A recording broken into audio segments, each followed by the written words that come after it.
La narrativa de Petro es clara. Ante el bloqueo en el Congreso a sus reformas, constituyente. ¿Se justifica este escenario que plantea el Gobierno? Buenas noches, Rodrigo.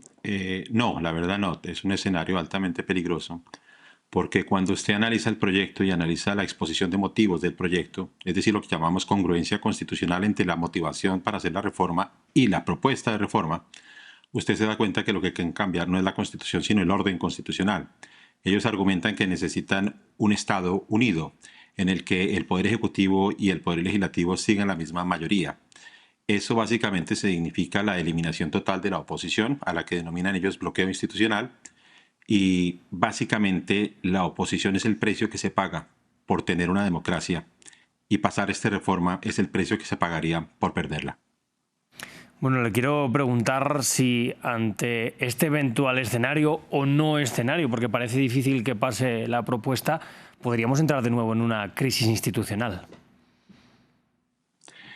A mí me preocupa es la tercera etapa del proyecto. Es donde podrían ellos ejercer algo similar a lo que ocurrió en Venezuela. Me explico.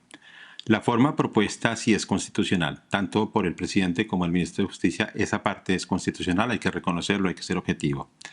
La recolección de firmas es parte del procedimiento. Pasa al Congreso, el Congreso por mayoría calificada, es decir, mayoría absoluta en las dos cámaras, la aprueba. Y después pasa a la Corte Constitucional para que revise solamente por vicios de forma. Pero en el interregno, en ese periodo, ellos establecen la Asamblea Constitucional y definen cuál es su competencia. Ahí es el jaque. Eso ocurrió en Venezuela. Si deciden que la competencia sea absoluta, como parece ser, que el único límite sea que no revocan el Congreso y que respetan algunos tratados de derecho internacional, pues la verdad eso no importa, porque de todos modos el derecho internacional no se reforma en una constitución, eso sería una violación. El derecho internacional ya está desnacionalizado. El problema es lo que puede hacer esa asamblea. Y si el proyecto, si usted lee la exposición de motivos, es lograr un poder unido, es eliminar la oposición, es eliminar la democracia, usted ya no está cambiando las leyes ni las normas constitucionales, aunque hablen de derechos, etcétera. Lo que está cambiando es el principio de separación de poderes. Es decir, en práctica habría solo dos poderes. El presidente, que controla el Congreso como un departamento más, y la rama judicial, pero la controla a punta de appointments, o sea, de nombramientos. A esto se le conoce como dictadura constitucional. Quería preguntarle por un posible proyecto alternativo, porque la derecha también ha hablado en algún momento de reformar la Constitución. ¿Puede haber algún tipo de consenso que no sea esto que propone ahora mismo Gustavo Petro, pero que sí que pueda llevar a una reforma?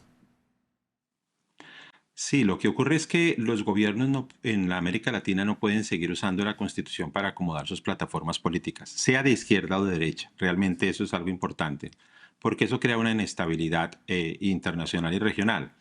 El problema realmente no son las constituciones, más que todo el problema son los líderes, es probablemente lo que tienen que cambiar.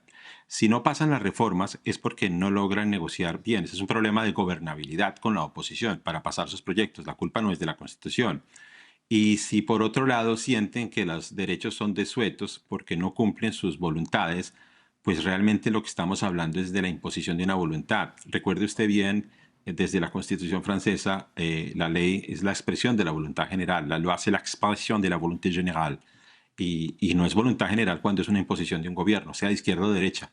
Entonces, en ese contexto, pareciera más un afán por acomodar una plataforma política, un proyecto político, que por cambiar la Constitución para hacer que el país evolucione en una u otra dirección. Aunque el discurso pareciera indicar eso, no es el trasfondo. Pues le pregunto precisamente por el proyecto político. ¿Podría estar Gustavo Petro, por tanto, lanzando un órdago a sabiendas de que no va a salir adelante este proyecto, más en cara a esta incipiente carrera presidencial que estamos ya empezando a vivir en Colombia? Creo que este es un proyecto que se va directamente a las elecciones presidenciales. Observe uno de los artículos del proyecto, habla del poder electoral, de la registraduría. Realmente no tendría que ser uno de los artículos principales de ningún proyecto, siendo que solo hay pocos. Esa parte es preocupante. Y la otra parte que es preocupante es que parece que no es viable. Yo le entiendo ese punto, pero insisto, si llegan al punto donde van a definir cuál es la competencia de la Asamblea, en papel la Asamblea puede hacer de todo, incluyendo cambiar el periodo de reelección o permitir que el presidente se quede, como ocurrió en Venezuela. Y el presidente lo que dice es que la Asamblea simplemente me dijo que siguiera y yo sigo. El pueblo me puso aquí y por eso la distinción entre una Asamblea Popular y una Asamblea Nacional Constituyente. Note que esta no es una Asamblea Nacional Constituyente que convoca a todos los sectores de la nación, sino popular con un quórum muy bajo y fácil de alcanzar. Yo veo más un riesgo institucional, sobre todo un gobierno que le quedan 9, 8 meses en el poder, venir a esta hora a cambiar la Constitución para sacar adelante los proyectos. Creo que cualquier persona, aunque no sean expertos constitucionales, entenderían que es altamente riesgoso y sumamente inconveniente. Las constituciones se cambian por hechos y movimientos políticos importantes de una nación, no por un proyecto político definido que fracasó y le quedan 8 meses en el poder.